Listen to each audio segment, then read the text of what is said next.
What's up, everybody? Welcome into the Backliners podcast. It's Aggro, no Barracuda. It's one echoey me. Barra is feeling a little sick, so instead, it's Myflin time. I probably could have come up with a better intro than it's Myflin time for you, but, you know, here we are. Yeah. That's my notorious catchphrase. I'm always saying that when I get places. Yeah, he's like, "Hey guys, it's Myflin time." Just at the beginning here, I want to apologize for the sound quality. I know I'm mono instead of stereo. That one's a tech issue. You guys know how that goes. But I'm echoing because I'm in our new house, but it is empty because we haven't fully moved in yet. Just like my work setup is here in the basement. So it's incredibly echoey. I apologize. I'm hoping by next week when we've got more stuff in here, it will be less echoey.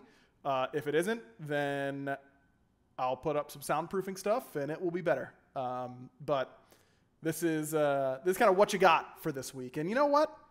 That's got to be good enough for you.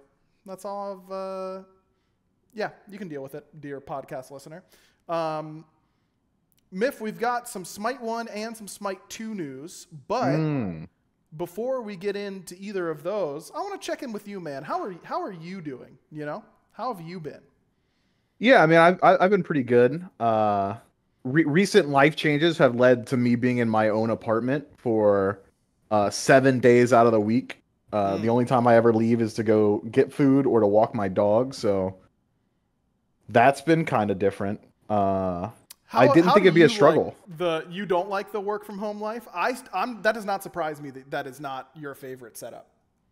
Yeah, I appreciate work from home, especially because I started doing it right when my dog got injured. So being able to be around her was great. But like, I don't know. I want to be able to like slap people on the back when I pass them in a hallway, or like, I don't know, make fun of someone's outfit, just like classic workplace bully stuff. And like, my dog doesn't really reciprocate. Sure. You should start going to the office. Is she recovered now? Yeah, she's doing a lot better. She's not jumping around, but she is walking. For any dog nerds in the chat who know medical terms, it was a double rear leg hip luxation that she dealt with. For those of you that aren't medical nerds, that just meant that her back legs don't work so good. Yeah, or at all for a little bit, basically. Yeah. But I'm glad she's doing better. Yeah, I miss working from the office already. I can tell you that much. Working from home is great, but like you said, getting to engage in some friendly workplace bullying is great. You want to play Magic. That's literally all it is. I do want to play Magic. We would play Magic every Friday, and I do desperately miss it already. Little bit of news from you. I think you might have mentioned it on Twitter briefly or something like that, but you've been doing QA work. You've joined the QA team. What has that been like? What were your expectations? Well, I guess for those who aren't initiated into what QA work is, can you give a rundown of what QA does and like what you do on the team? Yeah. I feel like I've kind of had a non-traditional path for like a standard associate level QA member. I was pretty standard at first, and you know, when you first start off, really it's just going down a list, seeing bugs that have been fixed, and then verifying whether or not that bug had been fixed. So like I spent like on my first day 6 hours going down a Google sheet of like this item had its power reduced by 5, and I'd load into a game, make sure the tooltip is right, make sure that I'm actually only getting 40 power instead of 45, and it was kind of that level of testing for a long time. And then, Smite 2 started to spool up a little bit. I've had opportunities to work on that now. And it's crazy in that so much is happening so quickly that, and my coworkers probably don't even want me to say this, but a lot of the QA process maybe gets thrown to the wayside where we have to hyperfixate and make sure that only certain features are getting the full attention of the team, whereas other features, maybe it's like, oh, it's working right now, let's get straight into this, make sure that this god is working, or make sure that you're not falling through a hole in the conquest map that doesn't exist, or something like that. But yeah, I mean, QA is pretty self-explanatory in the name. It's just make sure things work how you expect them to, assure quality, I suppose. I like to abuse my role though. I definitely, and you could probably speak to this. I'm sure design's sick of me. Where if there's a little Slack channel I can jump into and give an opinion on it, I will be doing that. And that is certainly not fully in the job description, but it's been encouraged, and it's pretty heartening to like have an impact on the game. No, I think it is encouraged. I think having devs who are invested in the game beyond just what their role describes is how you get the best product possible. And you know, wanting to be involved in those things is I think always viewed pretty positively. Has QA been different than what you expected in any way, or like what are some of the surprises that you found that you weren't necessarily expecting when you got the role? Yeah, I mean, I fell into QA. I fell into like gaming as a whole, as a career, just by accident. So I knew nothing about any sort of game development or anything like that coming into it. Even doing esports side, I knew nothing about that really going into it either. So the entirety of my understanding of what game creation is like comes from like movies made by 70-year-olds that adhere to a board of directors in Hollywood. So I thought QA would be like, I'm just playing the game every day. You know, they just 8 hours. I gotta queue up, and if I notice a bug, I just type it out. You know, I'm just like, here's the bug. You know, they'd be sick. That would be dope. That would be dope. No, it's a lot more. I would almost describe QA as very detail-oriented work that is like clerical in nature to a certain extent, where it's just like just making sure things are as they should be. It's not a very creative role. It very much so is like crunchy, get things done, and make sure they're done right. I spent a lot of time doing math. I never thought I'd do this much math ever since I got out of school, but that is a major portion of what I'm doing, is just making sure that things are looking correct. It's so messed up how much math has to happen in game development. Like, oh, it's the worst. That's how they should sell math class in school, by the way, to nerdy kids who like to game. Like, yeah, you might not like math, but if you ever want to work in video games, chances are you're going to need to do way more math than you'd expect. And not just simple addition necessarily or anything like that. It's a lot of, you know, how do you calculate movement speeds with DR and escalating DR and things like that, that the way we have to do a lot of those calculations by hand. And I remember when it was my first big patch that I was leading was 9.7, mid-season, season 9.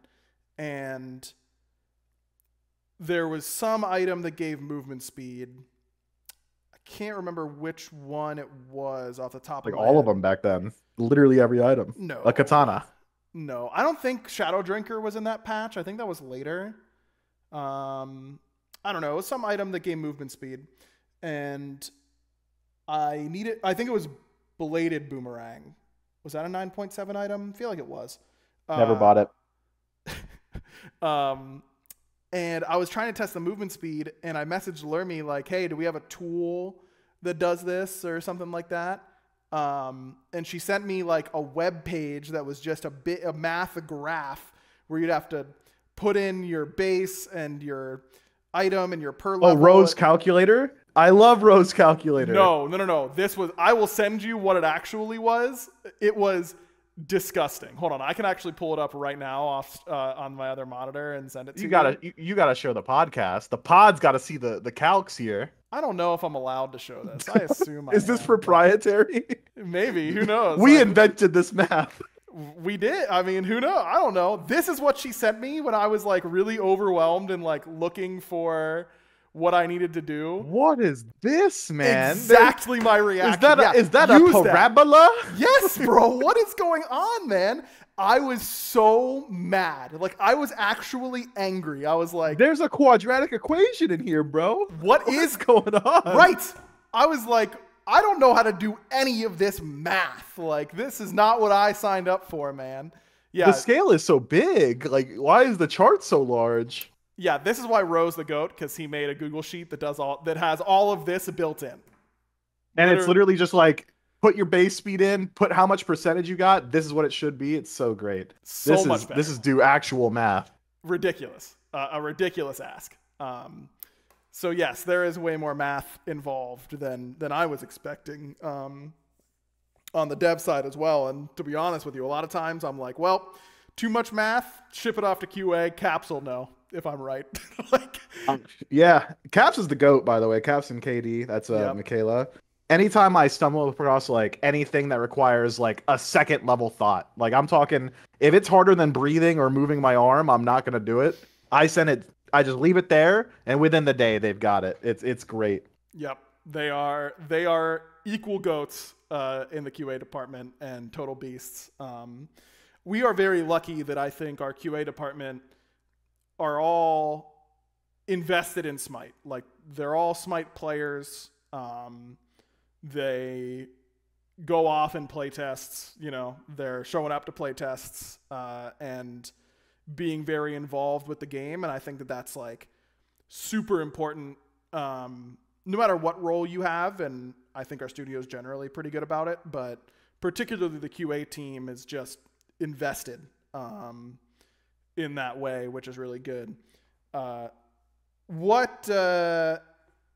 You also come in kind of at a weird time, though, because like you said, like QAing for a new game in Smite 2 is very different than what your role would have been 2 years ago. You know, if you joined on Smite 1 and were simply testing patch to patch, new items and all that kind of stuff. Do you think that being in the infancy of a game like Smite 2 has made your job more fun or less appealing because there's just so much to do, basically? Yeah, I think that's interesting. When I was working Smite 1 exclusively, I remember like I would run out of work at like 4 p.m. and my day would end at 6. So it's just like 2 hours where it's like, you know, if I vanish, you know, like, is anyone gonna notice really? That's like, where you nothing's can really queue happening up, over you know? here. That's yeah, where I you can can queue up. Yeah. Yeah, it's when you start doing ad hoc testing. Yep. But I would take that time and like surf Slack channels before I was officially on Smite 2 and was like, yeah, dude, I'm gonna give opinions in here. And me and the art channel telling a dude that something's too red, like you know, like so when I had the opportunity to move to Smite 2, I remember explicitly. At first, I was pretty nervous because the dev tools in Smite 2 are significantly different, and I had just spent my first month learning, you know, that like to add gold in Smite 1, it's /Obama for some reason, because millennials made that game. Yep. And then in Smite 2, it's add gold, and it's like finding small delineations like that, or how the stats work, or even just like having to learn Smite 2 and understand it at a level where I could QA it. It's like I remember my first few weeks on Smite 2, I was like, hey man, this is bugged. They're like, no, that's just what that ability does now, you know. And it's like committing to that learning process, I think, was a big slowdown. I remember expressing to my coworkers like, sorry guys, I felt like I was so much more productive on Smite 1. Now I'm doing Smite 2. I'm like really starting to fall behind. But having had, you know, as you said, like great coworkers that are willing to like help you learn and like willing to work with you, I felt like I got up to speed. And then that's where I felt like working on Smite 2 became very fulfilling, from just like the aspect of like I am having impact on the future of a game that I've been playing for 13 years. Like I remember the first time I like came up with something where I was like, yo guys, we need this to be different. Like we need this to match Smite 1. It was like a minion thing or something like that. Like they weren't grouping right, or they weren't pushing into the tower right. And I was like, this needs to change. Here's some videos, here's some side by sides. Like let's get movement on that. And I posted it in like a primary channel in our work Slack, which is like Discord for you terminally online gamers in the chat. But it's like, and then like more organized Discord. Yes. Kind of. Yeah. And I remember I left it there and I was like, oh, I really hope I didn't like overstep, because I posted in like the primary channel. I was like, man, oh, I hope I don't get a talking to for this. Like, this is not QA what I have just done. And then like Stuart Chisholm responds, he's like, good find. And then like Alex Greenstein responds, like, good find. I'm like, and then 3 other dudes are talking, and then like the next day it was implemented in the game, and I was like, oh my god, like that dopamine hit of like I said something that I wanted in the game, and then the next day when I loaded it up and I showed up for work, it was in the game. Has propelled me into working maybe more than I need to, but it's like that is very fulfilling for me. Mm-hmm. No, you're right. That is a really good feeling for sure, and it is different than just attending balance meetings and like having an idea for how to buff or nerf a god.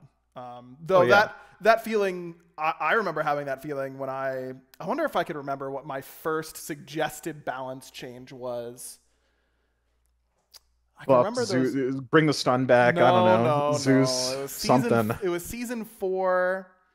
If I could remember the season, I'm so old now, man. My brain has completely gone to mush. I don't remember the season 4 pro meta very well off the top of my head. That was tank meta, wasn't it? It might have been, yeah. It eventually became, like I remember the Worlds meta pretty well, but it wasn't Worlds yet. It was like spring. I don't know. I just remember like, I remember the first time Ajax was like, he and Pun and Clumsy were discussing a potential change.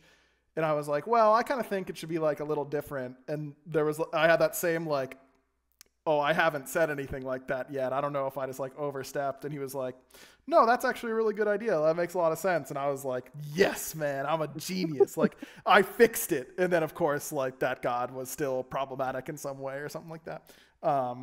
But then it is a different level when you're talking about a systems thing, or or like a new feature, or feature, an item, like a full new item, or a direction for a god, or something like that.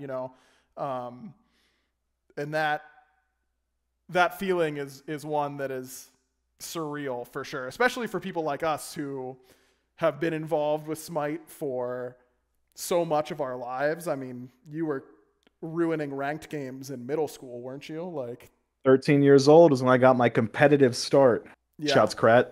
Shout out Kret. So it's definitely a wild ride for sure. We can talk some more about some Smite 2 like specifics here in a minute, but I know just from talking to you daily, you are really excited about the Smite 2 future, as am I. What are some of the things that you are most excited about for when closed alpha goes live here in a few weeks? I mean, immediately my smart response is like, I'm just excited I can play it whenever I want. Yep. Not to sound like a shill, and it's impossible not to sound like a shill when you work for the company. It's not even worth trying not to. That's what I've discovered. Yeah, like, I'm gonna do it. And I tried to be impartial. Like I tried to be normal, and everyone was like, "Oh, of course, high-res employee." And I'm like, you know what? Sure, man. Whatever. Like, what's the point of the disclaimer these days? Like it doesn't help anyway. So just chill away. Yeah, and honestly, wouldn't you prefer the people making the game like love the game? No, I think they should hate it personally. That sharpens their blades. God, yeah.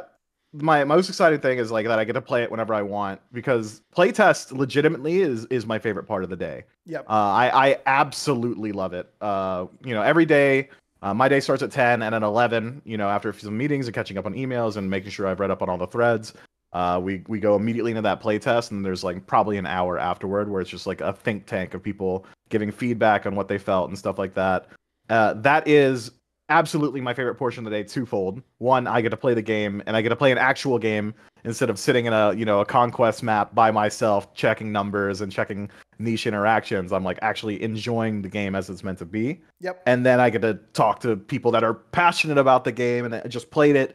It's just like sitting down with your boys after you play a match of like COD when you were a kid, and it's like, dude, I wish they did this. I wish they did this. But the difference is, we're they. We are they. We can do that, and that a lot of big changes come in those moments. So that's super exciting. But biggest thing for CA1, I think, is just the availability to play it more. Mm-hmm.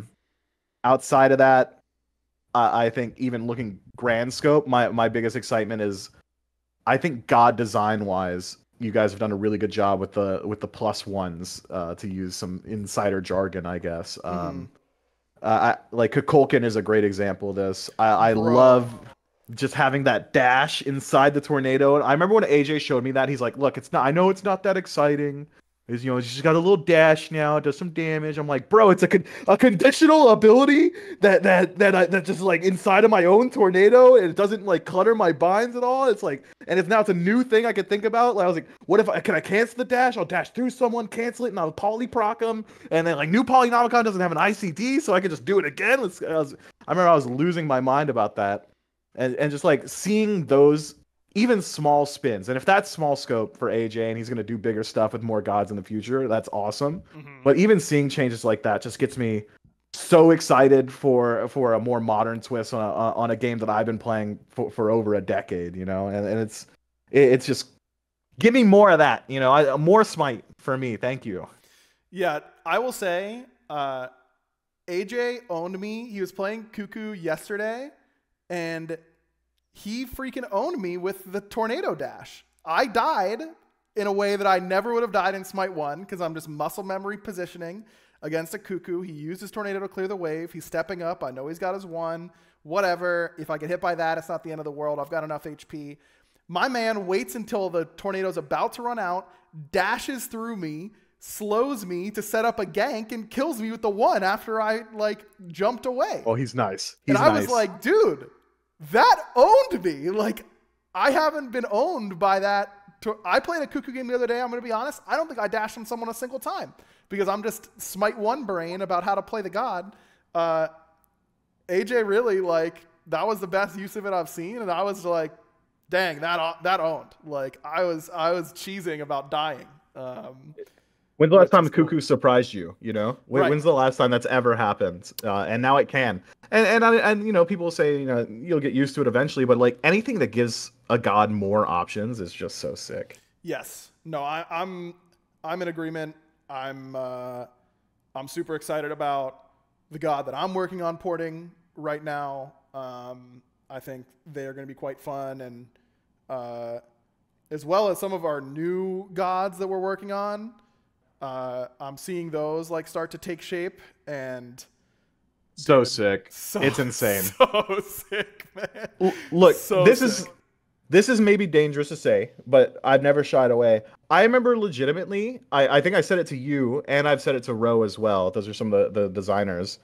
When I saw the kits for some of the Smite 2 gods coming out, and I said, are we concerned that like maybe these guys are too cool? Like they're gonna be too cool, like next to our Smite 1 gods? Like no, just make cool stuff. Yeah. But that it is insane to me in the pipeline, like some of the tech going into these Smite 2 gods, or like how they look, or like the, you know, the proposed abilities. It's like I would have never thought any of that was happening in Smite 1. Bro, I'm starting to prototype my first new to Smite 2 god, and I am geeked about their kit, man. Like I'm so geeked about it. It's gonna be so sick. I can't wait. I'm excited to slam some games. And make some people sad and some people happy at the same time, you know, depending on if you're on my team or their team. That's all there is to it. Okay, let's talk about some stuff that, you know, is more direct and less abstract for the poor podcast listeners. Before we move on to some Smite 2 stuff, I do want to touch on there's Smite 1 obviously still getting its patches. 11.8 has been live for a little bit now, but there was one change to one god that I wanted to get your thoughts on because it's one that is pretty interesting. We've talked about Smite 1 kind of being a testing ground for what types of changes we might want to do for Smite 2, obviously keeping an eye on the meta and how it develops and all that kind of stuff. How about the boy Boomba Barna over here getting some big-time changes? I'll just read them out in my very echoey cavern that I'm in. Yeah, that's good. The important ones. There's some other things too, but I'm not going to read every point. Basic attacks, his first two basic attacks now cleave. Always a big deal. When his passive Sleepy is on cooldown, he gains 20 HP 5. That's pretty big time.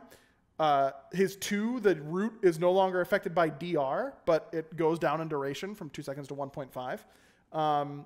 And the 3 now deals damage when the mez is broken early. Some shifts there, all that kind of stuff.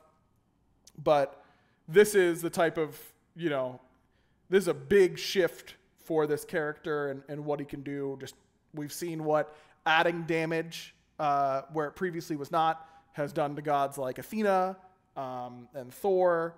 What are your thoughts on these Kumba Karna changes? And if you were still, if there were Smite 1 esports to be casting, what would you be saying about Kumba Karna's potential now? Oh man, I've always been a slight Kumba truther because I mean, smart, Epic man. Uppercut is just one of the most ridiculous abilities because of how quickly it activates. Yep.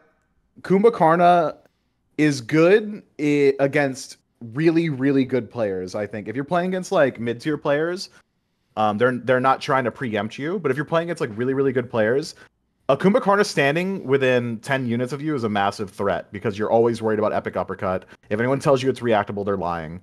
Like you're just getting hit by it unless you preempt your beads. Yep. So often, like if I roll up on Paul and I blink on Paul and I mez and I stand right next to him and wait for the mez duration to go out, he's gonna beads at the very end of that mez duration, probably 70% of the time, just because he's concerned about the Epic Uppercut. So if I hold it there, all of a sudden I've burnt beads, I still have my massive ability, so I think Kumba has always had potential. So all of these changes just being blanket buffs. Like these aren't adjustments, they're not like retools or rekits or anything like that. It's just he's better all the time, I think. Maybe you could say the attack speed's slow, traded out for damage on Yawn is not as good. I would argue it's just as good, probably way better. Yeah. Because now that item or that ability can proc on hit effects, so you can go for like a Bruiser Kumba Karna a little bit more easily and get your Soul Reaver proc off or whatever it is. But I remember when I saw this change, it was specifically on his passive. It's the first or the second line is like, when this ability is on cooldown. I got so excited. I was like, oh my god, is he gonna be like a low-key stance switcher? Is he gonna be cranky when he doesn't have his passive available to him and he gets like more damage or something? But AC5 is still very good. Write that down. Still very good. Yeah, but I think he's much better now. Yeah.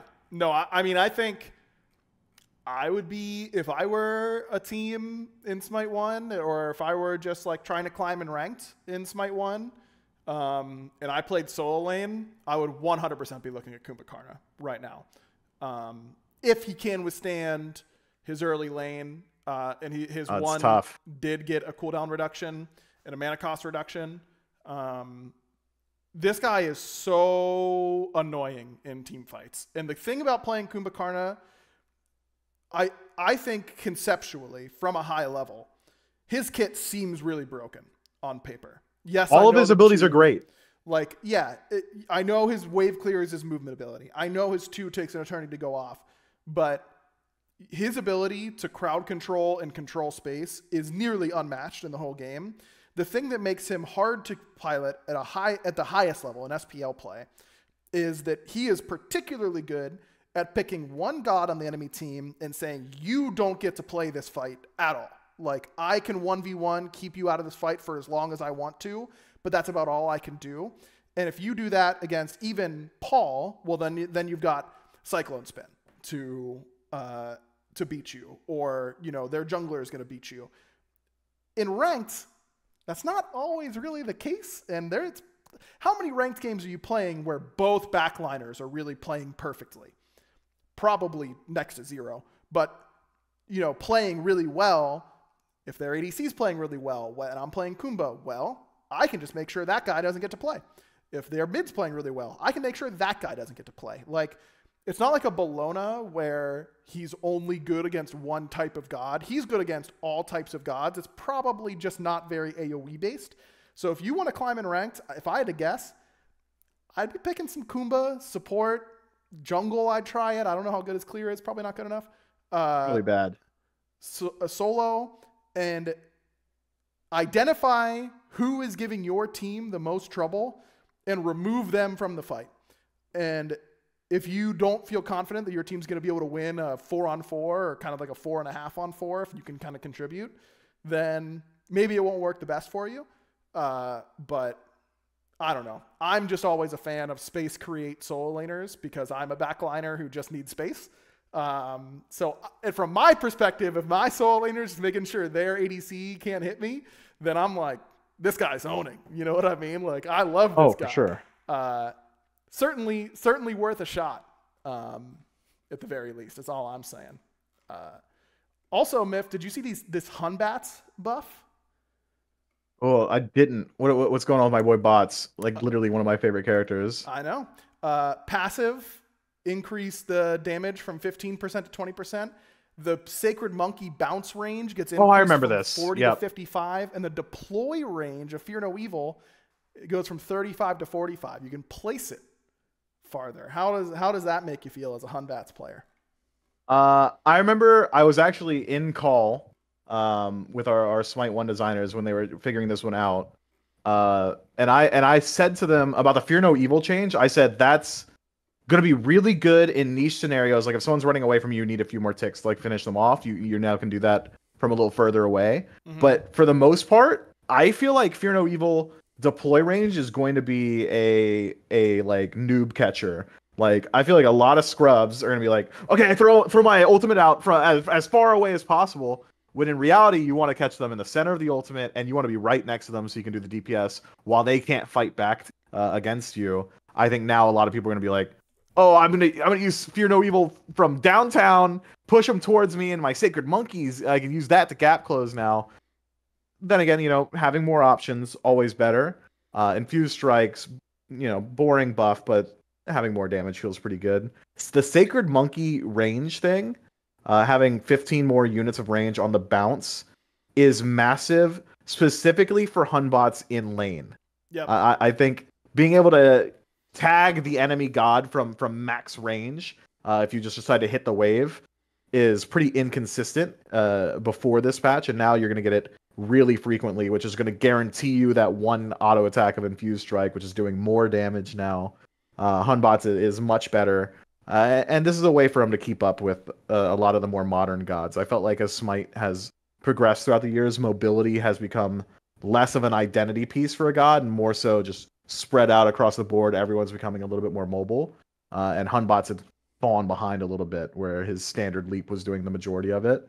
Now Sacred Monkey is a much more consistent mobility tool.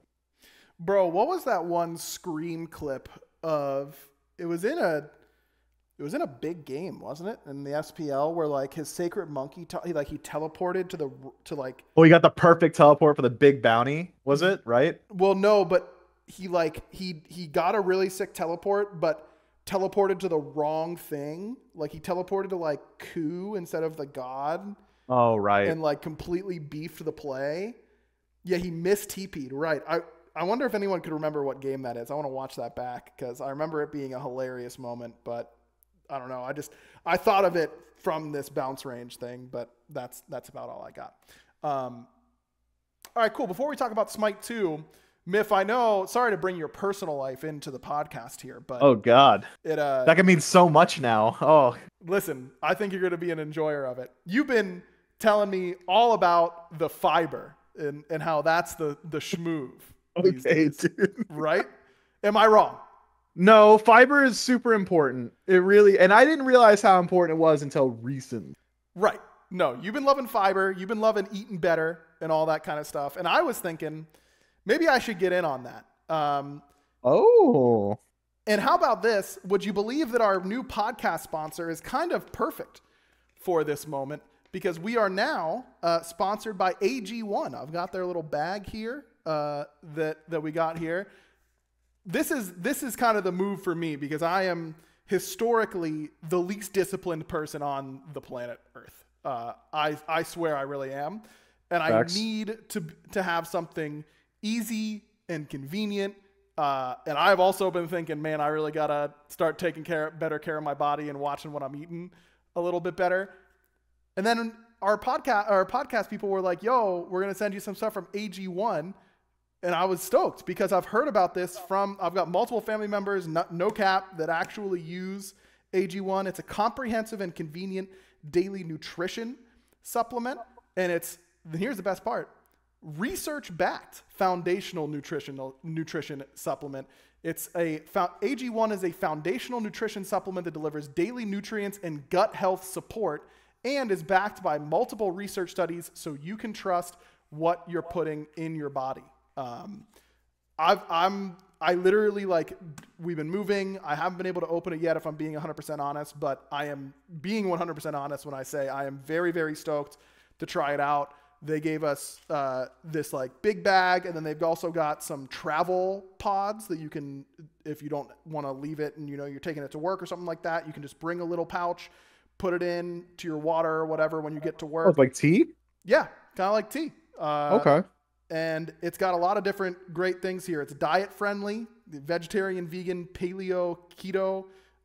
It's all good. It's free of GMOs, egg or peanuts, animal byproducts, gluten, lactose, dairy, added sugar. What's in this thing, man? Just the good stuff, man. That's the thing. They're constantly putting their formula to the test and is backed by multiple research studies. It's trusted by experts and medical professionals, giving you one less thing to research, which is all. How much fiber? Let me check here. I mean, because you were talking about fiber. Well, the list of, hold on, I didn't have my OBS up. Can you look at the supplement? These are all the vitamins and stuff in there here in the supplement facts. I mean, there's a ton. I got to find it here. Let's see. We got. That's so much stuff. Vitamin E, 553%. That's more than I'll ever need. 5 times. It's got all of it. Bro, where is it? There's so many vitamins and minerals, I cannot find it. I swear.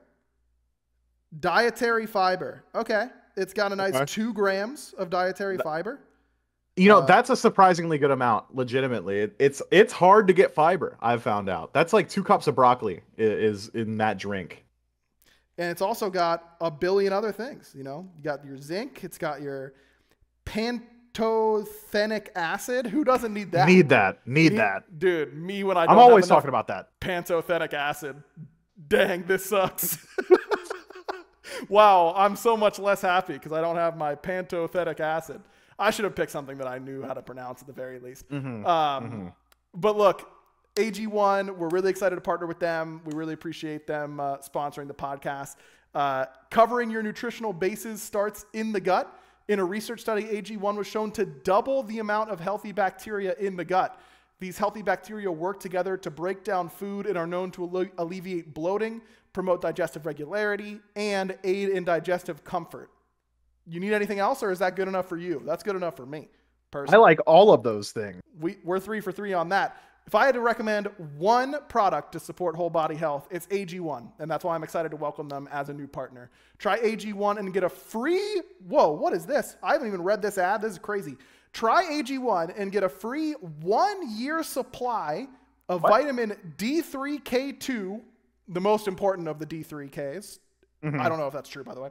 And 5 free AG1 travel packs with your first purchase at drinkag1.com/backliners. That's drinkag1.com/backliners.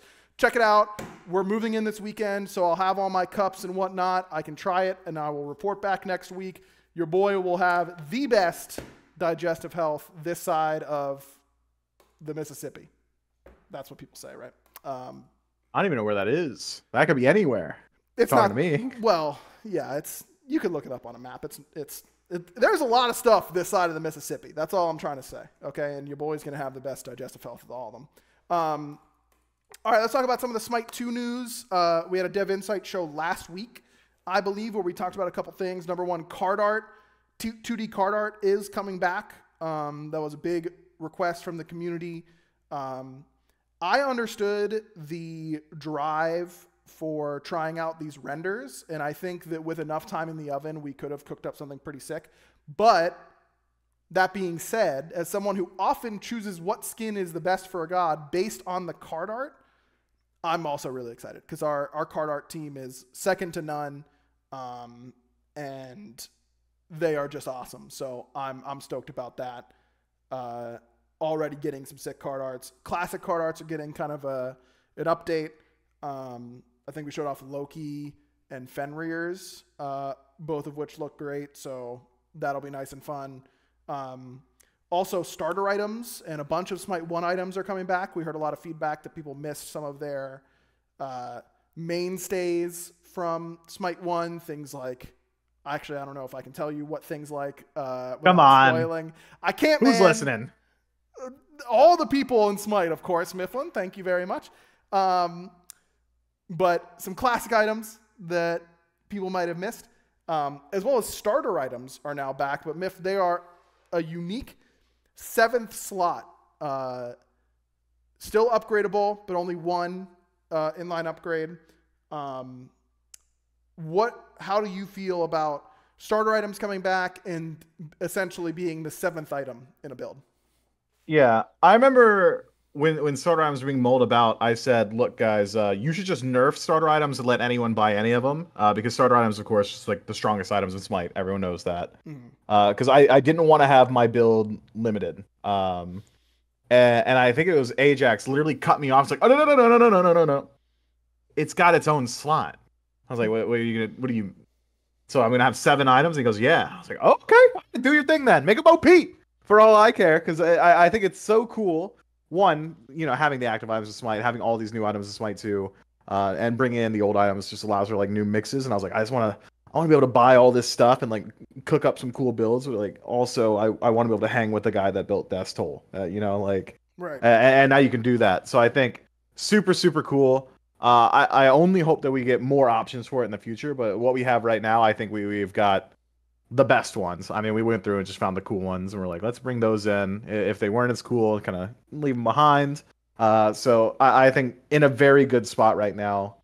I've seen some people concerned, like sharing the concern that I had, that it's going to limit the builds, but with it being a true 7th slot, it's just, hey, you're way stronger now in Smite 2, and it's also created an interesting dynamic. I remember even in playtest today, I said it was like 28 minutes in the game. I was like, guys, I'm still getting stronger. Like I'm still buying another item. I still have like potions to get.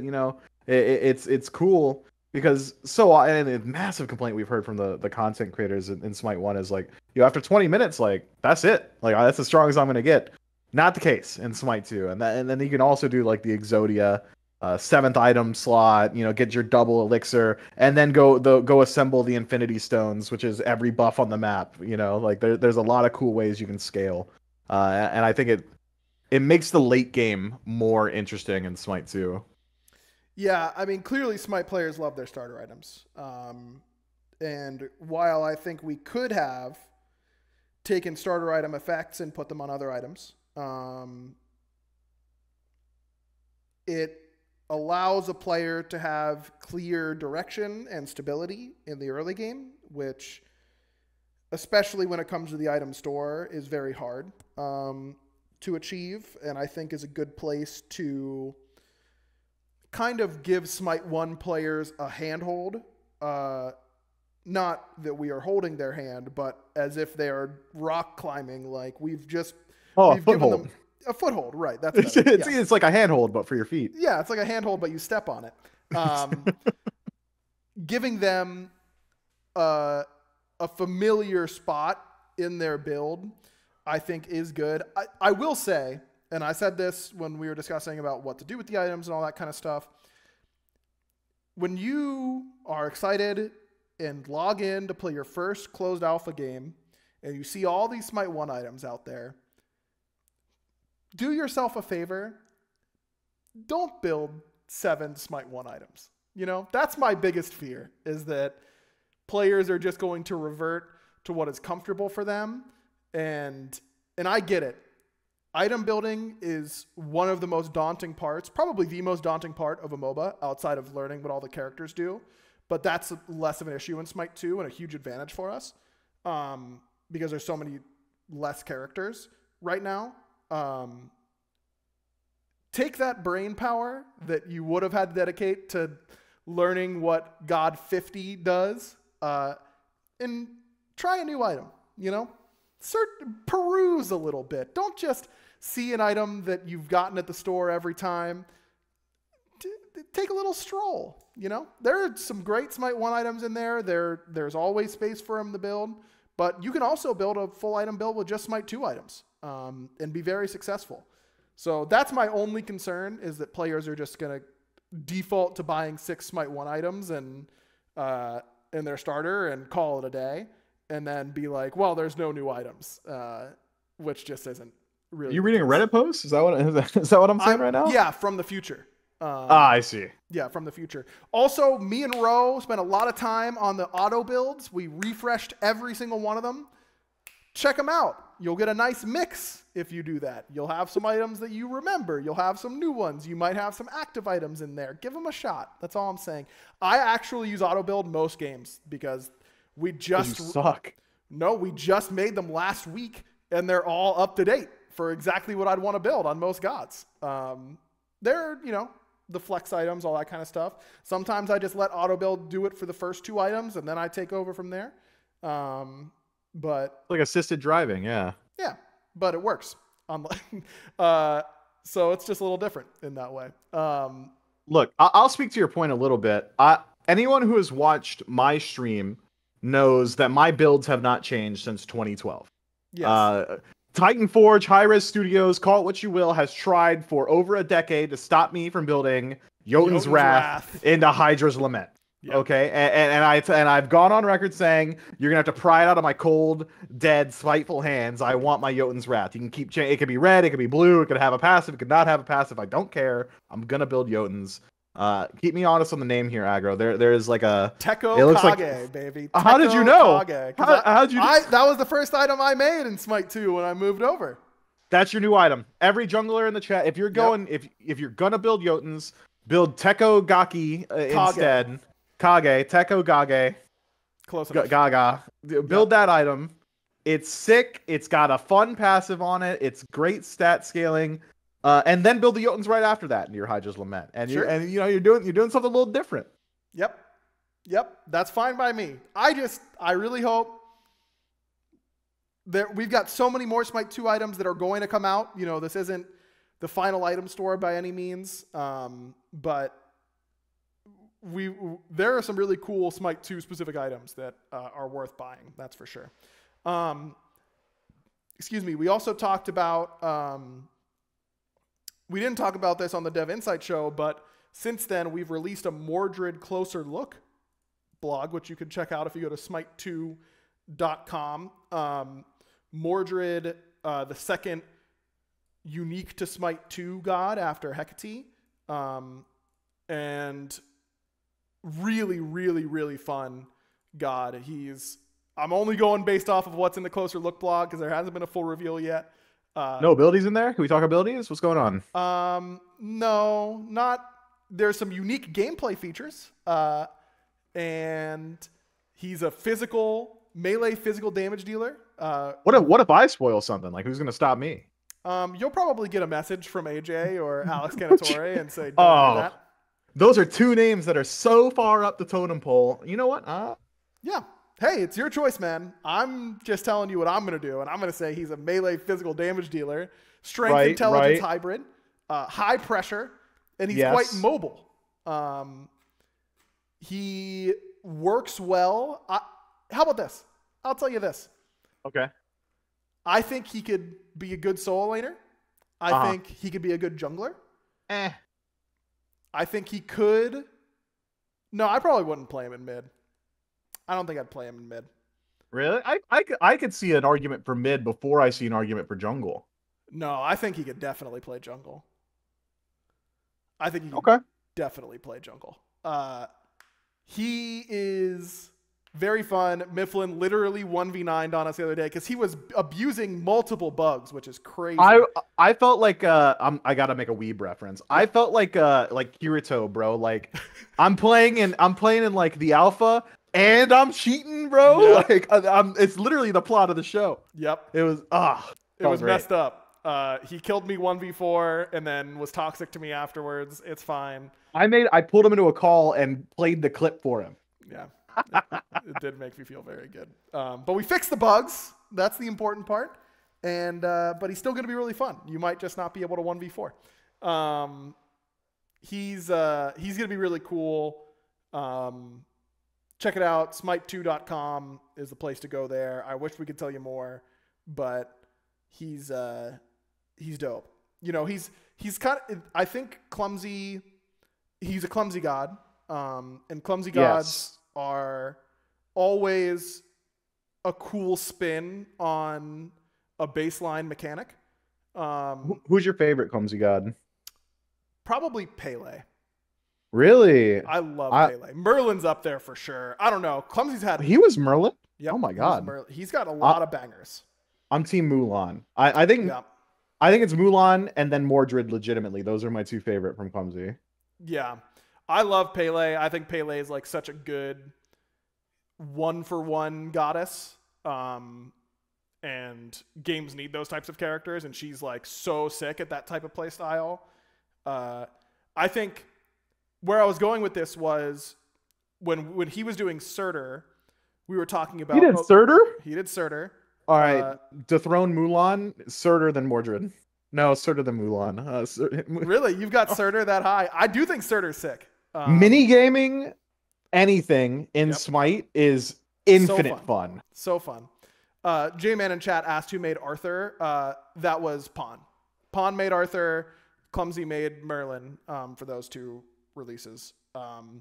But when we were making Surtur, we were talking in the brainstorms and in the dev process, and we were saying like it'd be really cool if we could incorporate Fire Giant, iconic Fire Giant attacks into his kit because he was the Fire Giant for so long.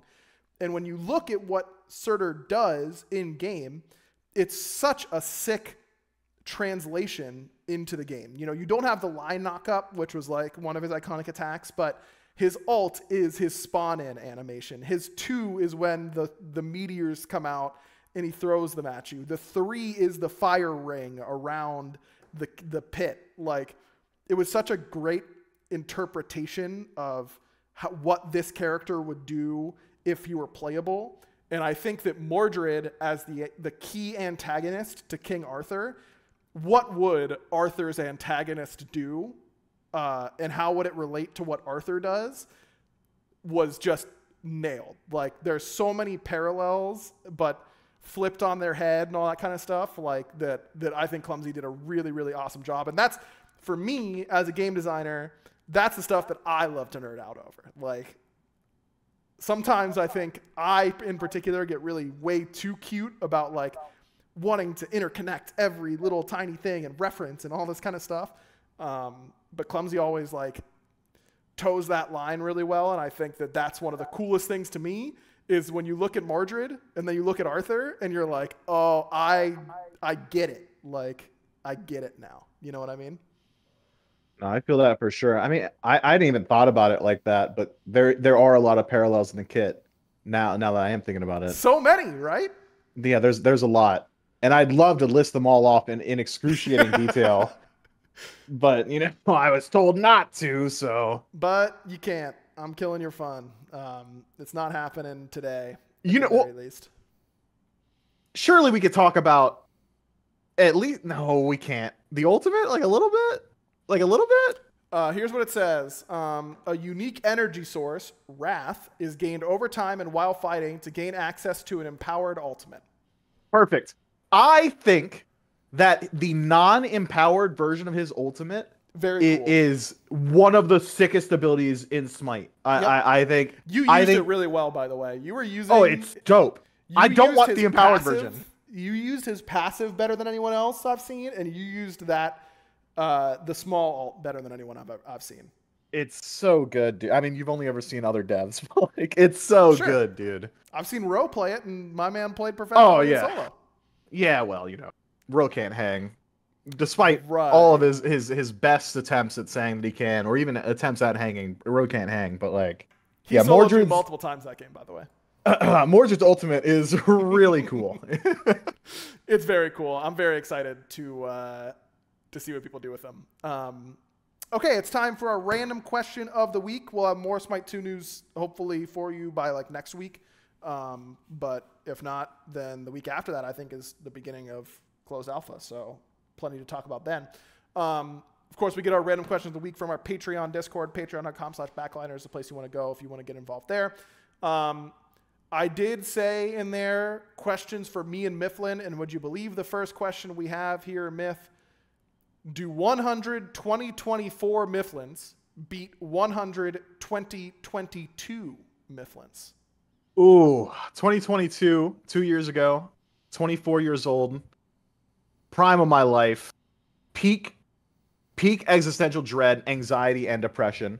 versus me right now on a health kick a bit, as much of a health kick as being a game dev allows me. Yeah, I think I roll them and smoke them. Mm. What was the question? 120 versus 120? 100 versus 100. 100 versus 100? I think 80 2024 Myflins takes out all 100 2022 Myflins, yeah. Wow. Love that for you. And imagine what 2026 Myflins are going to be able to do to 2024 Myflins, you know? You know, if we're talking straight up street brawl, if I get my way, I'm gonna be so much smaller by then that I would lose. Because that's how weight classes work, guys. Sorry. But the quickness. I don't care how. No, the quickness does not matter, man. Oh, okay. Oh. Here's the thing about how you can hit me 40 times and I'll hit you once and it's gonna hurt more. You know, because I've got like 150 pounds on you. Sure. If I didn't and I was in better shape, you know, we run miles and I'll hang better. But in actual scrap, being a big dude ain't so bad. Yeah, I feel that. Sorry, I had the wrong settings on there. Messi wants to know, Messi, biggest speed blitz hot take. I don't really know what that means. Call back to last Myflin episode. Messi's is that Gojo beats Goku. Is speed blitz like just anime characters fighting each other? Speed blitz means he's so fast that Goku couldn't react. And first off, buddy, here's the thing about how ignorant you sound right now. You're so stupid. Okay, whoa. Ignorance fine. You cannot be calling patrons stupid, man. And I'm going to say it a third time in a different way. Foolish. Foolhardy statement to make, buddy. When you're comparing verses like that, you got to equalize on power scale, which is unfair because Goku's blowing up multiverses and Gojo's getting done in by a tatted up twink from 60 years ago, man. Okay, just like literal chef. His superpower is he's got 2 extra arms. Okay, like yeah. Goku had time stopped on him, and he said, "I'll scream and move faster than time moves." And you're telling me how is Goku gonna beat Infinity, bro? He'll blow up the galaxy. I don't think Gojo can breathe in space. What's he gonna do if Earth isn't there? It's foolish. He won't get touched. Smile. Yeah, I don't know. You've convinced me that Gojo's gonna lose for sure. Do you have a speed blitz hot take of your own? You know. I mean, I could run that. I could run that exact analogy. Same versus Dragon Ball versus JJK. And I'll tell you right now, no spoilers, of course. Peak JJK, the absolute peak of their strength, does not beat end of Frieza saga Krillin. Don't say Krillin. I knew you were going to say Krillin. I'm going to say Krillin. Piece. I'm going to say, and you know, I'll go even further. No way, Gojo. I'll go even further. No way. I'm almost certain that Mr. Satan takes out Toji. I'm pretty sure Hercule beats up Toji. No, he does not. I think he does, low key. I mean, I haven't read the Hercule dodged a punch from Boo. By accident, didn't he? I don't care. He reacted and like dodged a move, bro. I don't think Toji's got it like that. You know, Toji's bringing up women, and Mr. Satan's he's gone. Like he's not locked in anymore. You know. I don't think Toji's locked in that scenario either. Oh wait, no, I'm thinking of Toto, not who's Toji. That's Megami's dad. Oh my God, he's cooking him. Are you kidding me? I'm telling you. No way. I'm telling you, bro. I'm pretty sure. No shot. No shot. No shot. And I'm telling you, he doesn't even get his jetpack. He doesn't even need his jetpack, bro. He's going to do that barehanded. You're not welcome back on this podcast anymore. That's the 26th Tenkaichi world champion, brother. You put some respect on him. I won't, and I won't. Let's see. If Yoma asks if you were given a last meal, what would it be? It can be anything in any quantity. Any quantity. Lock down the quantity immediately. A lot. Yep, all of it. Yeah, I will eat. I will die of eating before I go sit in the chair. You know. Yep. I'd probably slam some like hot pot. If I got my boys with me, it's hot pot. Oh, did we DC? I did DC momentarily, but I believe I am back. Sorry about that. I don't know what happened. I guess my internet dropped for half a second. That has not happened to me in this house. That's odd. Yo, I didn't even realize, bro. I was talking for so long. Yeah, I thought you just like cut out, or you left the call for a moment. Oh, it's happened again. Oh, Oh God. it happened Hey. again. Did my OBS crash as well? No, it looks like it was just Discord that time. Okay. Well, I don't know what the deal with that is. Sorry. Yeah, hot pot with friends is a good call. You got cut out when you were saying what it would be without friends. Something about next to the gas station. Yeah, the most suburban Midwest Chinese buffet you can find. And I don't want a single Chinese person working in the restaurant. I want it to be the most American. The most Chinese thing there better be crab rangoon, and that's cream cheese. Like, you know what I mean? Like, I want it to be American Chinese. I remember when we moved, the day I got here, actually, I drove up by myself, and the day I got in, my mom was like, "Oh, we'll pick up from my Chinese place that I love to get food from." And the Chinese place that we would order from in Georgia was banging. Like 10 out of 10. Delicious Chinese takeout. It's called Happy Family. It's far from you, but that's how you know it's good. That's how you know it's good. If it's like China #1. Oh no, it kicked him again. Hopefully my OBS doesn't crash. I don't know what's going on with that. That is really weird. Yeah, but we've been getting food from there all the time. It was so good. I eat this stuff that my mom got. Bro, the fried rice sucked. How do you mess up fried rice?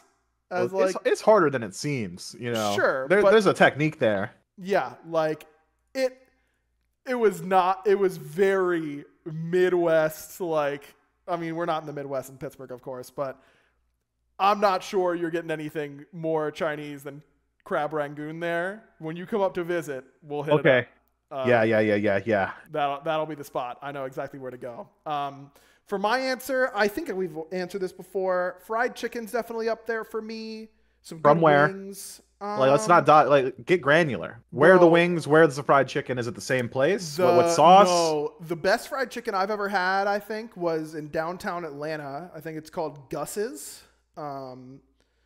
That place. Why are you not telling me about we have been friends for I think 5 years, dog. Did we not go together at Worlds one year? I think we might have. The only place you take me in Atlanta, it has been Victory and that place bangs. Victory owns. Well, you're telling me the best fried chicken in the world is there right now, man. Bro, you gotta go. I'm just now hearing about it. Gus's original fried chicken or something like that. Really good. I'm looking it up. My uncle's pizza would be up there for me for sure. No, it's got to be a steak from Little Alley Steakhouse, bro.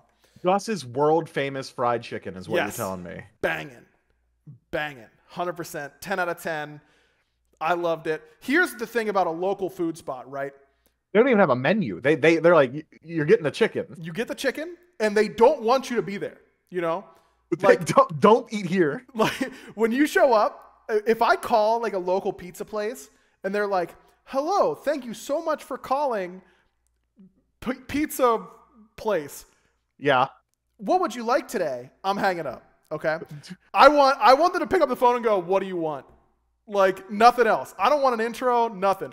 I want them to be upset with me the whole time we're on the phone. Right. And I'm going to be really happy with that food when it comes. That's why Cookout's the best fast food. Cookout they bangs. hate you. Popeyes, they don't want me there. One time out of 20, it's going to be the best fast food I've ever had in my life. Half the other times, it's going to be nearly inedible, but that's kind of the dicey. Wrong order, no napkins, can't get a fork, you drink no straw. I love Popeyes. God, I love Popeyes so much. Odd Otters asks, when you're hosting people, what's the optimal amount of leftovers to have once everyone leaves? Is it everything must go, or are you hoping they leave as much as possible? I'll take this first. We like to host a lot. Myflin disconnected. Hopefully my OBS didn't. Welcome back, Myf. Hey. I want absolutely no leftovers, basically. Really? Almost none. If there's like just enough, if it's pizza, I'll take some pizza, but no more than one meal's worth of pizza. I do not want more than that. I would be if you had to tell me that every time I hosted for the rest of my life, we'd have leftovers or we had no leftovers, I would instantly choose no leftovers every single time. That's crazy. I'm so different. If it's something I like if I made a large serving of protein, like if there's like ribs or meat, you're not getting that. Yep. You're not getting that off me. Sorry. Your girlfriend's at home, couldn't make it. She's sick. She's hungry. I don't care. Like I'm keeping my pork rump. You know what I mean?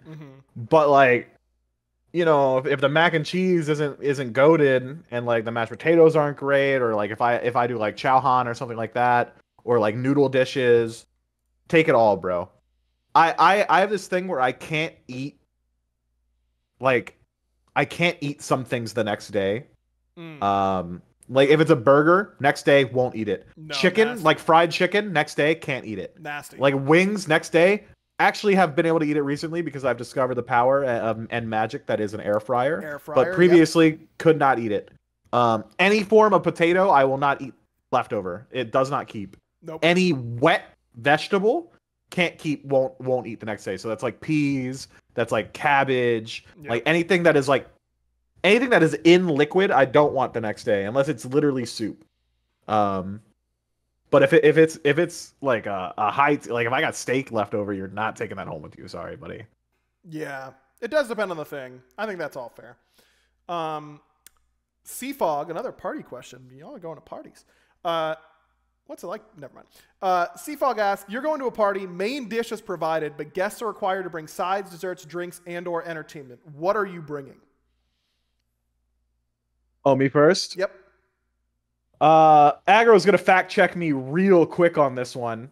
If I'm doing it to impress somebody, like if we're not super close, I will cook something and I'm gonna try it to be like pretty good. Like I'll make like a mac and cheese or like a buffalo chicken dip. I've never eaten any. I've never even seen something you've cooked before. Yeah. If we're boys and I know that me not showing up with something is not gonna affect the nature of our relationship, like, I'll ask you what soda you want, and I'll swing by Kroger and get a 2-liter. Like, Myf was always very good about bringing soda or alcohol. You'd grab some alk. If it's BYOB, I brought enough for me and one other guy usually. Yep, that is true. You were always good about that. I cheat because my uncle owns a winery, and so I just bring my uncle's wine everywhere I go, and it bangs. So everyone's happy. I get it for cheap. I get to promote my uncle's business. Elderberry wine to die for. Unbelievably good.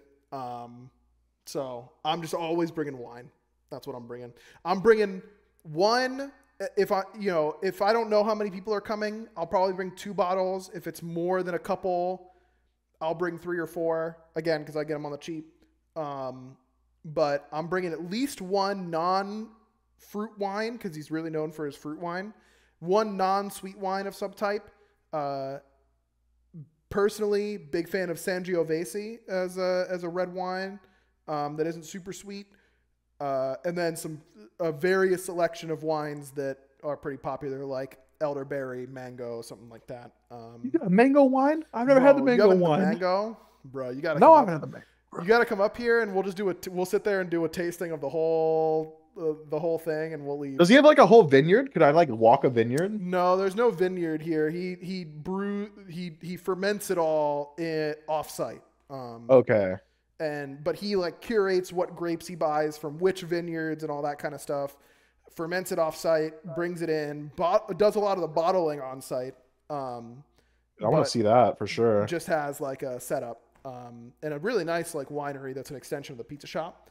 And I gotta try this pizza and sheets too. Yes, sir. Like, there's a lot in the Northeast I gotta hit up. Yes, sir. You gotta come up here. Seafog also asked, how do you track your gaming backlog? They're looking for suggestions. I don't.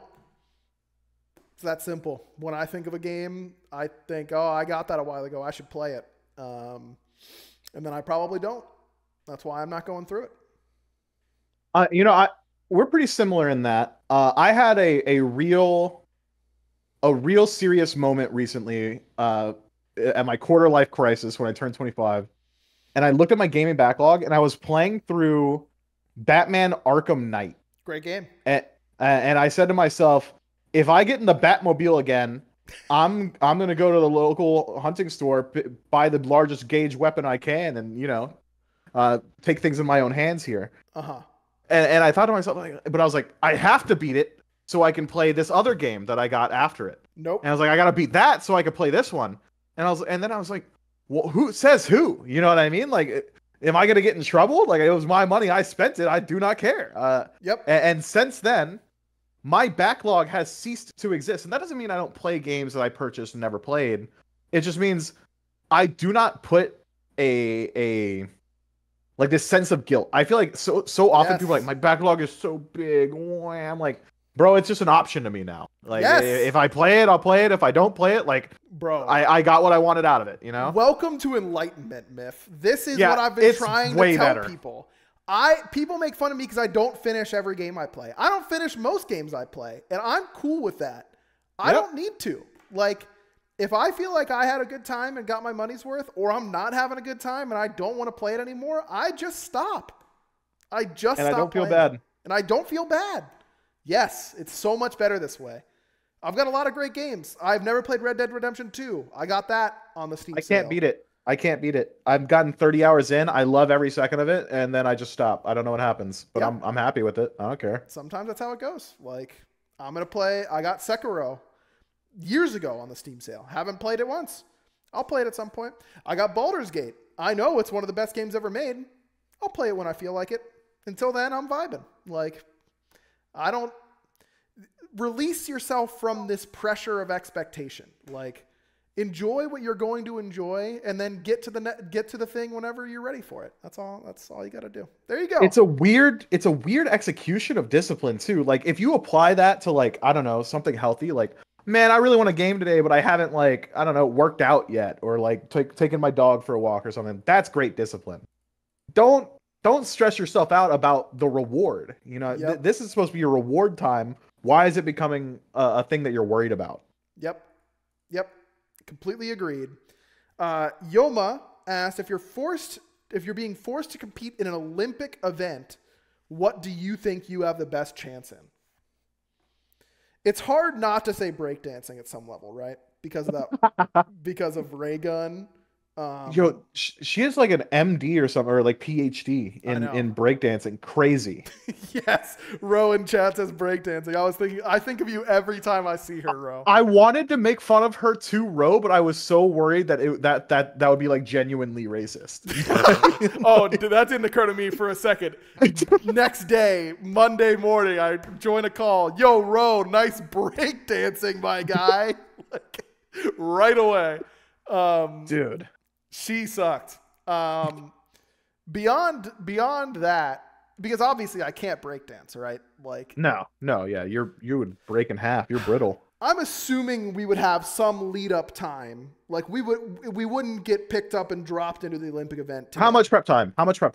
Let's say 2 months.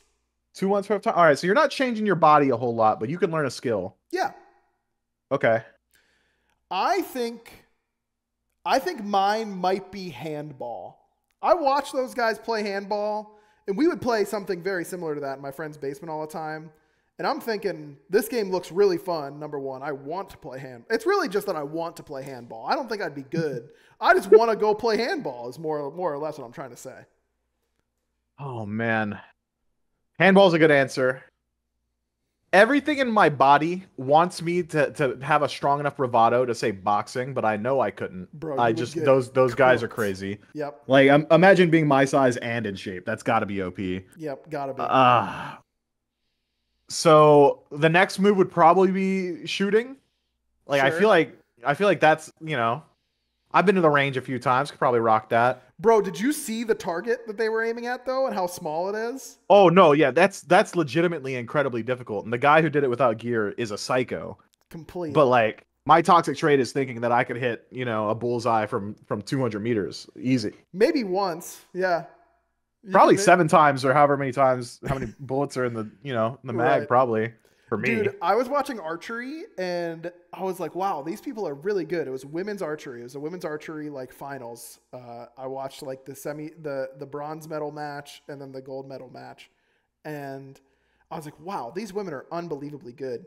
And then they zoomed out to how far they were shooting these freaking balls. Bro, it was 75 yards. It was most of a football field. And the target was like a couple inches. Like, it wasn't huge. I was like mind blown. I could not believe how good they were at it. And they hit the bullseye, but they hit the bullseye a little bit off the bullseye. Like they're still in it, and you would get the bull, but it's not perfect points. And they like the cam goes to them. And they're By all mad. intents and purposes, like a perfect shot, and they're pissed about it. I love it. And their coach is like, "You worthless sack!" Like, I'm like, bro, that was incredible. Like, I wouldn't be able to hit any part of that target. So and pulling a bow is not easy either. Like no, that's hard bro, to do. That is hard. That is really hard. Yeah, I don't know. I just want to play handball. So, is pickleball in the Olympics yet? If it's that, No. I clear low diff. bro, No you sweat. do not. Myf, Easy pickings. I know. I've played pickleball with Myf enough to know he's not meddling in that. That's for If I sure. got 2 months prep time, bro, on the court, paid for, John Jones, I'm calling you out, man. Like I that might be a tennis player or something else. Isn't he a Either UFC way, guy? I stand by it. Meet me in the octagon, buddy. Bro, I'll tell you what. If I had to pick one Smite Pro to compete at the Olympics, I'm picking Dardes to go play badminton. My boy was cracked at badminton. He was like literally The playing junior champion, the junior- champion of Paris. like unbelievable. He won a Smite World Championship instead of a gold medal in Paris. Bro, he should win a gold medal in LA in 4 years. I'm messaging him right after this, bro. I'm messaging him and telling him to get to work. Can you imagine Dardes out there just like shrugging as he's winning a gold medal? Like it'd be so I would funny. lose it. That That guy is so French. He's so funny, man. I love that guy. All right, final question from J-Man. What was your favorite non-Smite esports / sports event you have witnessed or attended? Non-Smite. Ooh. That's a great question. Because he knew where we were gonna go. Right, of course. That I've witnessed or attended. I mean, there are so many great sports moments that I've witnessed, right? Like I can think of a million of those. For esports, my favorite non-Smite esports moment I've witnessed. I mean, there have been a lot of great like clips. How many have I watched like live though? Like not that many. I don't watch that many esports anymore. Uh-oh. Did I crash? You stuttered there, but I think it was quick. I think we're good. Yeah, I only dropped a few frames. I don't know. I think the best sports event I've ever attended was my dad and I went to the All-Star game when it was in Pittsburgh when I was a kid. I think it was 2006. Pittsburgh baseball All-Star game. What year is that?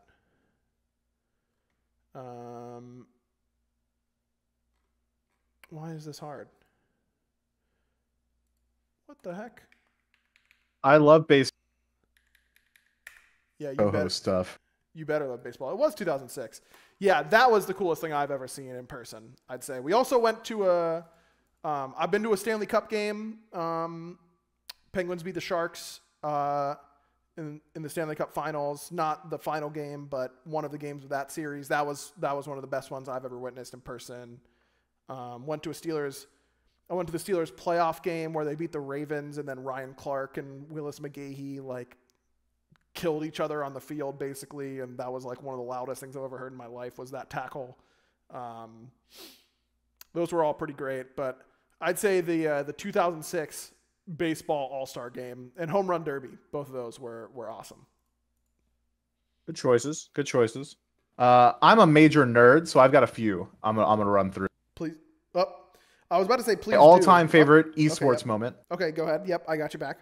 Yep, my all-time favorite moment and this is all esports, including Smite.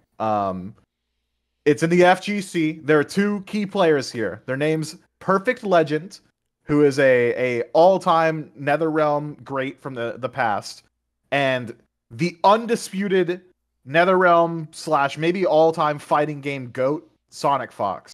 Okay? Mm-hmm. Perfect Legend, very loud, very opinionated player, very much so cocky, known for his trash talk. Sonic Fox, an up-and-coming young player at this time. This is at Summer Jam 9, I believe. So this would have been about 9 or 10 years ago. Perfect Legend thought Sonic Fox was just hype. It's like, this guy is just hype. And for those of you who don't follow the FGC, Sonic Fox is very, very loud ally. He's always wearing like his some aspect of his persona. So he like wears like big blue ears. He's a very happy-go-lucky dude. Great guy. And great dude. I've actually had the opportunity. I've met him like once, and it was phenomenal. He's such a good dude. Very philanthropic as well.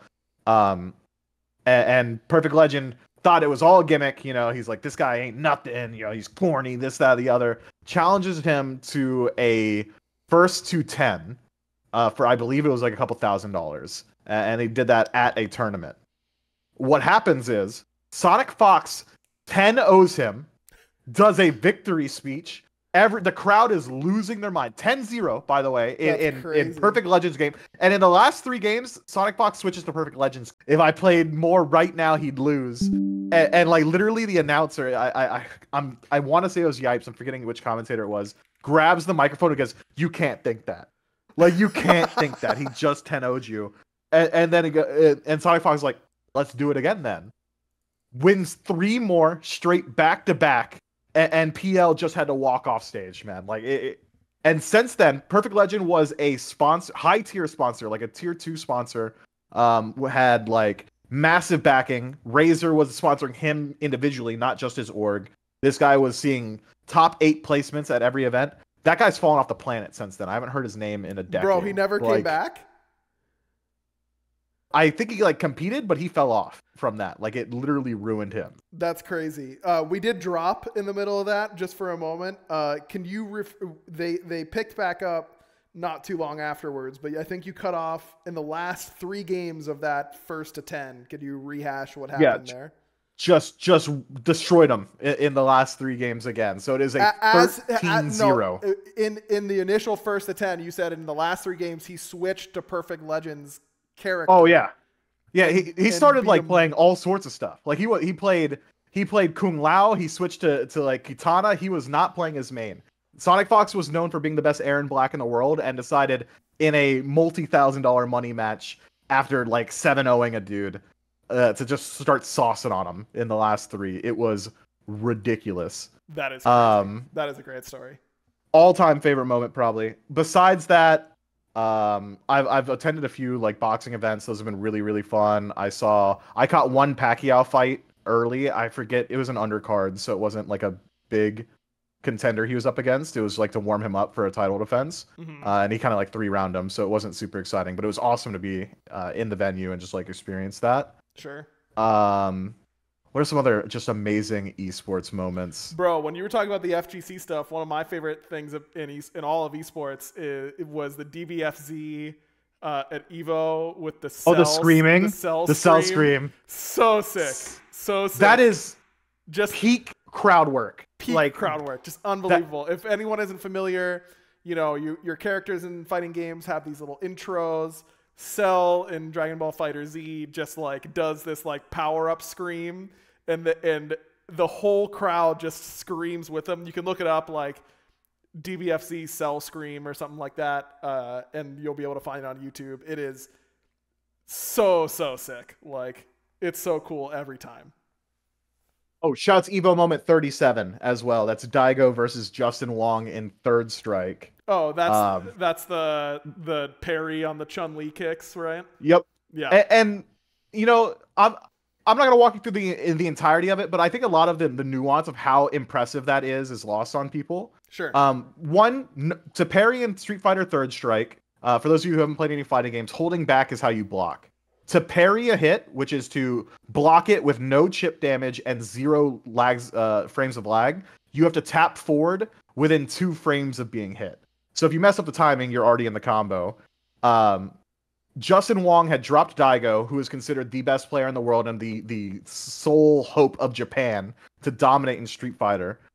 He's dropped Daigo to 1 pixel of HP and says, look, if I just use my super, which hits like 15 times, and he blocks it once, and it hits in the air and on the ground, he loses. Daigo hits 15 parries back-to-back and hits a 40% combo to make the comeback. It was the sickest moment of all time. I think I saw something somewhere where like people in a non-pressure environment trying to do the exact same thing, given it takes hours. Yeah, it takes literally like hours to get it right. and even the best players in the world mess it up. Like, can't do it in a curated, closed environment where that's all they're trying to do. And he did it with a championship game on the line. Couldn't afford to mess it up. The crowd is going soil. Insane. Like because it's like a multi-hit thing, and it's like parry, like everyone is just starting to go crazy. And then he converts on this really complex combo afterwards. Like, one of the coldest moments, like, of any competition thing ever. Like, ever. It's not close. That is one of the most ice cold things I've ever seen in my life. No pop off either. They call him Daigo Umehara the monster because he is. Dude, I'm watching that clip right after we end the podcast, bro. I got Evo moment 37, chat. Educate yourselves. That's the one. All right, that's going to do it for this week. I apologize about the internet drops and the Discord drops and that kind of stuff. I'm going to try and get that figured out. New house, all that kind of stuff. Apologize about the echo as well. Hopefully that'll be resolved next week. Big shout out to AG1. Again, drinkag1.com/backliners. New sponsor for the podcast. Big appreciation for them. Myf, thanks so much for coming on and replacing Barra for the week. We'll be catching you in the queues soon enough, and we'll have you back on sooner rather than later for sure. Woo! Do you stream still or anything like that? You want to plug anything, or are you vibing? Yeah, I've really fallen off being a front-facing member of the community, so instead I'm going to plug some media I like just because I'm going to do it. Watch Smiling Friends on HBO. That is a direct line to my humor, and it is the best piece of animated content to come out in a decade. And if you're into fantasy novels, read Arcane Ascension by Andrew Rowe. I'm in the middle of a series called The First Law, or The Blade Itself. I think the first book is called The First Law, by Joe Abercrombie. It is excellent. If you've already hear good things about him. It is excellent. I'm really, really enjoying it. Stormlight 5 later this year, Myf. You going to be ready for it? It comes out next month. Oh, wait, no. That's Arcane Ascension 5. Stormlight 5. Yeah, dude. Yeah, Sanderson's really cool, man. I also like rooting for the Patriots. The GOAT, by the way. All right, thanks everyone for watching / listening. Oh my God, Bear's not here. Okay, like Bear normally goes like bye at the end of the episode, Myf. Like, can you? Of course, yeah. Okay, thank you. Okay, yeah. Thanks everyone for watching / listening. Patreon.com/backliners if you want to support us directly. Drinkag1.com/backliners is also a great way to do it. Until then, Myf, you know what to do.